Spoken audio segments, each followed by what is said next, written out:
नवरात्रे आ रहे हैं। हाँ, मुझे मम्मी ने बताया नवरात्रे शुरू हो रहे हैं। मंदिर चलें फिर दर्शन करके आए। चलो चलते हैं। चलो। शिवे सर्वार्थ साधिके शरण्ये त्र्यंबके गौरी नारायणी नमोस्तुते।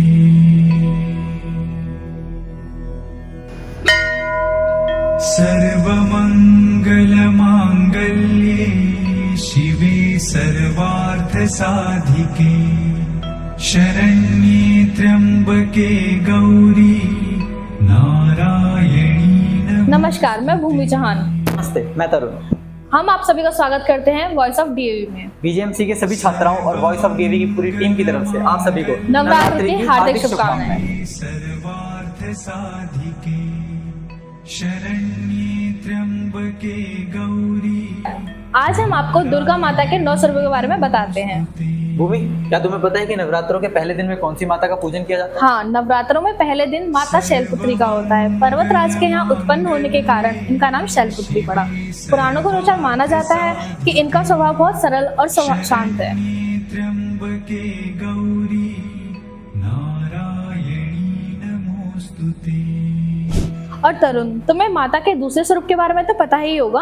हाँ जरूर। नवरात्रों के दूसरे दिन माता ब्रह्मचारिणी की पूजा और अर्चना का विधान है, जिनकी पूजा से मनुष्य को तप, विज्ञान और विधि की वृद्धि होती है।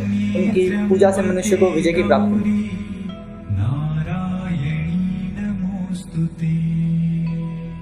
अब हम आपको नवरात्रि का तीसरा दिन यानी माँ चंद्रघंटा के बारे में बताते हैं। देवी चंद्रघंटा के मस्तिष्क पर घंटे के आकार का आधा चंद्रमा बना हुआ है, जिस कारण उनका नाम चंद्रघंटा पड़ा।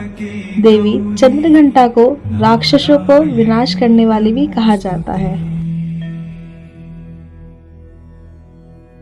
अब मैं आप सभी को नवरात्रि के चौथे दिन यानी माँ कुष्मांडा के बारे में बताऊंगा। नवरात्रि में चौथे दिन देवी को कुष्मांडा के रूप में पूजा जाता है। अपनी मन हल्की हंसी के द्वारा ब्रह्मांड को उत्पन्न करने के कारण इस देवी को कुष्मांडा नाम से अभिहित किया गया। जब सृष्टि नहीं थी, चारों तरफ अंधकार ही अंधकार था, तब इसी देवी ने अपने ईर्षित हास्य से ब्रह्मांड की रचना की थी। इसलिए इसे सृष्टि की आदि शक्ति भी कहा गया है।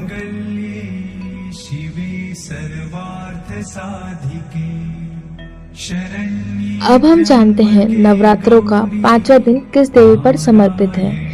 नवरात्रों के 5वें दिन देवी शकंद की पूजा अर्चना की जाती है।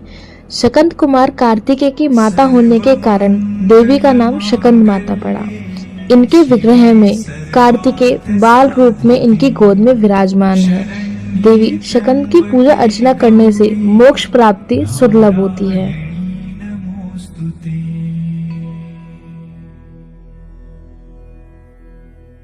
और अब मैं आपको नवरात्रि के छठे दिन में पूजे जाने वाली माता माँ कात्यायनी के बारे में बताऊंगा। माँ दुर्गा की छठी विभूति है माँ कात्यायनी। शास्त्रों के मुताबिक जो भक्त दुर्गा माँ की छठी विभूति कात्यायनी की आराधना करते हैं, माँ की कृपा उन पर सदैव बनी रहती है। शास्त्रों में माता षष्ठी देवी को भगवान ब्रह्मा की मानस पुत्री माना गया है।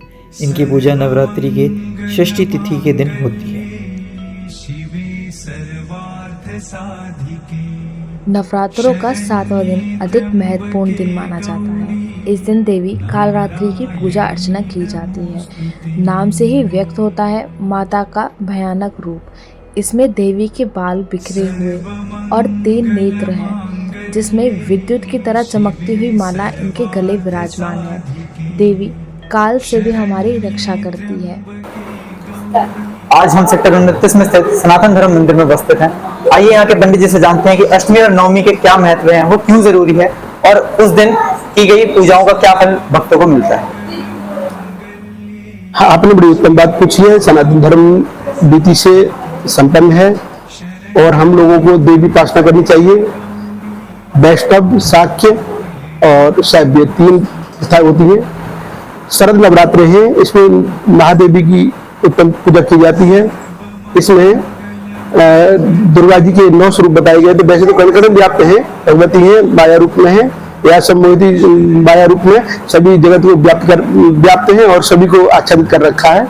तो जो प्रथम शैलपुत्री के रूप में, द्वितीय ब्रह्मचारी, तृतीय चंद्र घट्टी, पुष्पांड चंद्र, पंचम स्कंद, षष्ठम कार्तिक, सप्तम कालाती, माघरी चाष्टम, नवम सिद्धार्थी, नवम पूजा। इस तरह जो अष्टमी की जो देवी की पूजा होती है वो कालरात्रि के रूप में होती है।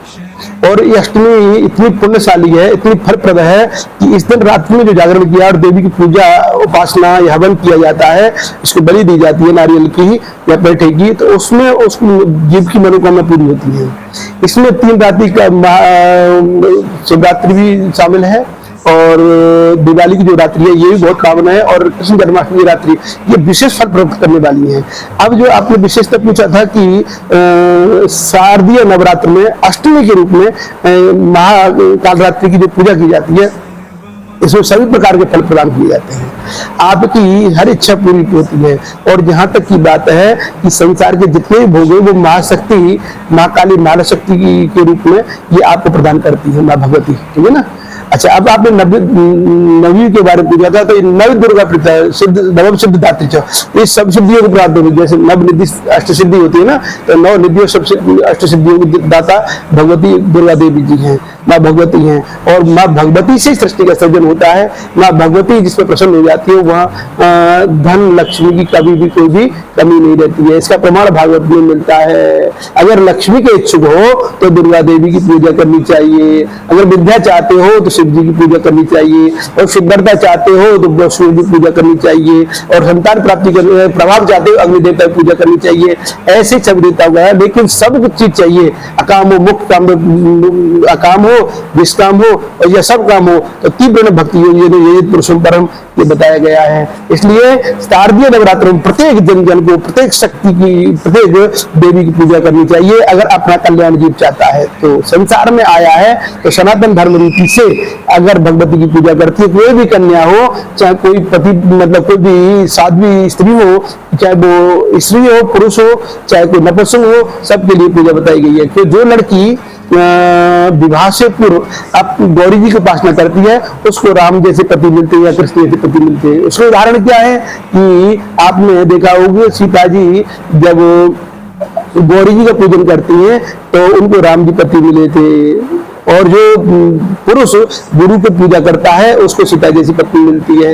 ऐसे ही प्रत्येक कन्या को या स्त्री को भगवती दुर्गा देवी पार्वती की पूजा करनी चाहिए। अगर घर में कलह भी हो रहा पत्नी में, तब भी दाम्पत्य रूप में भी दुर्गा देवी जी की यानी माँ पार्वती की पूजा करना चाहिए पति के रूप में। इससे घर में कलह खत्म हो जाता है। भगवती की बड़ी प्रशंसा बताई गई है। ये तो जगत नियंता है, सृष्टि करने वाली है, सृष्टि को लय करने वाली है। इसके लय मात्र से सृष्टि का क्षय हो जाता है। और यहाँ तक कि बताएं कि भगवती पराम्बा जगदम्बा त्रिभुवन सुंदरी, इनकी तो देवता भी वर्णन नहीं कर सकते। मेरी बाड़ी तो बहुत तुच्छ है, शेष है, सरस्वती है, वो वर्णन नहीं कर सकती है। माँ भगवती परा शक्ति है। इनका जो यजन पत्र पुष्प फूल से पूजन करता है, विशेष गुड़हल का पूजन इनको बहुत प्रिय है। इनका नारियल से पूजन करना, निष्ठा में जो भी आप बन जाए, भगवती जी पूजन को बचाइए, उनके नामों का चिंतन करना चाहिए अगर अपना कल्याण चाहते हो तो। और आपने मुझसे एक प्रश्न किया था कि नवरात्रि कितने होते हैं। नवरात्रि 9 दिन के होते हैं और इसमें भी 4 बार आते हैं। शारदीय नवरात्रि जो कि आश्विन शुक्ल प्रतिपदा से प्रारंभ होकर के नवी तक चलते हैं। दूसरे गुप्त नवरात्रि आते हैं माघ शुक्ल पक्ष प्रतिपदा से। तीसरे चैत्र नवरात्रि जिनको हम ग्रीष्म नवरात्रि बोलते हैं, नवरात्रों को। और एक आते हैं आषाढ़ में, आषाढ़ प्रतिपदा से प्रारंभ होकर के वो प्रतिपदा से और वो चलते हैं। 4 प्रकार नवरात्रि हैं। हम चारों प्रकार, 2 गुप्त हैं, 2 प्रागट हैं, 2 अप्रकट हैं, यानी 2 प्रत्यक्ष हैं, 2 अप्रत्यक्ष हैं। जो चैत्रीय है और शारदीय है ये प्रत्यक्ष हैं, लेकिन माघ के और जो आषाढ़ में जो आते हैं ये अप्रत्यक्ष है, यानी इनको गुप्त नवरात्र बोलते हैं। इसमें भगवती दुर्गा देवी की गोपनीय रूप से यजन किया जाता है, प्रार्थना की जाती है, जब तप किया जाता है, हवन किए जाते हैं। इसमें जो पाठ करते हैं वो गुप्त रूप से अनंत गुना फल प्राप्त है, क्योंकि जो चीज जितनी गुप्त रखी जाती है उतना ही ज्यादा फल देती है। ये गुप्त नवरात्र है, ये तो सबको प्रचलित मालूम है, लेकिन बहुत कम लोगों को ये मालूम है कि 2 और होते हैं जो गुप्त नवरात्रि, जो मैंने आपको ये बताया कि माघ में और आषाढ़ मास में आते हैं। एक और दूसरे जो है ये सबको मालूम है। इसलिए इन नवरात्रों में, 4 नवरात्रों में जो विशेष रूप से भगवती का जप तप करते हैं, भगवती का ध्यान करते हैं, तो उनको कभी भी लौकिक वस्तुओं की, पारलौकिक वस्तुओं की कमी नहीं होती है। उनको दिव्य भगवती का रूप प्राप्त होता है। यही है कि आप लोग सब जब भी नवरात्रि आए तभी भगवती का ध्यान करना चाहिए सभी को, क्योंकि अगर जितनी भी शक्ति हम लोग जो जी रहे हैं, हमारी श्वास है वो शक्ति है, भगवती का प्रादुर्भाव है, तभी हम बोल पा रहे हैं। अगर शक्ति नहीं हो तो हम बोल नहीं पाते, हमारे प्राण निकल सकते हैं, प्राण ही शक्ति। इसलिए उस परम्बा भगवती जगदम्बा महाकाली महालक्ष्मी शक्ति के रूप में हम सब लोग यजन करें, पूजन करें, ध्यान करें, तब भगवती का। और कली चंडी विनायक हो, और कलयुग में तो विशेष रूप से माँ भगवती फल प्रदान करने वाली है। गणेश जी की प्रथम पूजा करनी चाहिए, फिर भगवती की पूजा करनी चाहिए। वैसे सनातन धर्म में ब्रह्मा विष्णु महेश और भगवती दुर्गा देवी और सूर्यनारायण भगवान गणेश जी की पूजा बताई गई है। 5 ब्रह्मा के सदा भवानी दानी सन्मुख रहे गणेश, और 5 देव रक्षा करे ब्रह्मा विष्णु महेश। इसलिए जो सनातन धर्म में इनकी पूजन करते हैं उनको किसी प्रकार का भी अभाव नहीं होता है। सब कल्याणी कल्याण है, वैकुंठ की प्राप्ति होती है। ठीक है, राधे राधे। हम आशा करते हैं माँ गौरी आपकी मनोकामना पूर्ण करे। मंगल मांगल्ये शिवे सर्वार्थ साधिके शरण्ये त्र्यंबके